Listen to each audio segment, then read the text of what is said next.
اگر آپ کبھی غور کریں نا تو ہمارے اوپر جتنی مصیبتیں پریشانیاں آتی ہیں نا، ہم ان ساری تکلیفوں کو، ہم ساری آزمائشوں کو، مصیبتوں کو نا اپنے شریکوں سے، اپنے مخالفوں سے، اپنے دشمنوں سے چھپاتے ہیں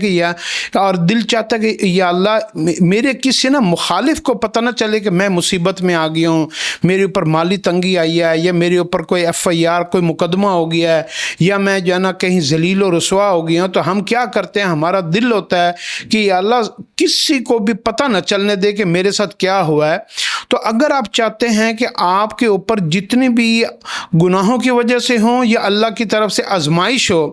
کسی بھی حالت میں آپ اپنے مخالفوں کی نظروں میں، حاسدین کی نظروں میں، دشمنوں کی نظروں میں، اور جو ہے نا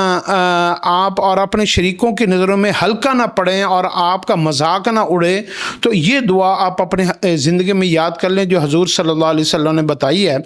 اللہم احفظنی بالاسلام قائما واحفظنی بالاسلام قاعدا واحفظنی بالاسلام راقدا ولا تشمت بی عدوا ولا حاسدا اللہم انی اسألک من کل خیر خزائنہ بیدک واعوذ بک من کل شر خزائنہ بیدک۔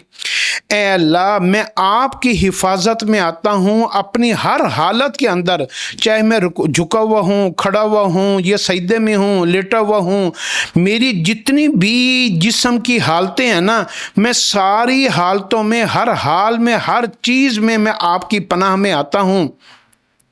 اے اللہ میرے دشمنوں کو، میرے مخالفوں کو میرے اوپر کبھی ہنسنے کا موقع نہ دینا کہ میرے اوپر کوئی ایسے آزمائش مصیبت آ جائے کہ میں ان کی نظروں میں ہلکا پڑ جاؤں۔ اے اللہ پاک آپ کے خزانے میں جتنی بھی خیریں بھلائیں ہیں میں آپ سے سب کا سوال کرتا ہوں، اور آپ کے خزانے میں جتنے بھی شرور، فتنے، فساد، ذلتیں، رسوائیاں، بدنامی ہیں، میں سب سے آپ کی پناہ اور آپ کی امان میں آتا ہوں اور آپ کی حفاظت مانگتا ہوں۔ اس دعا کو آپ یاد کر لیں، پھر دیکھیں گے آپ کو جو ہے نا کبھی بھی کسی قسم کی ذلت اور رسوائی کا سامنا نہیں ہوگا۔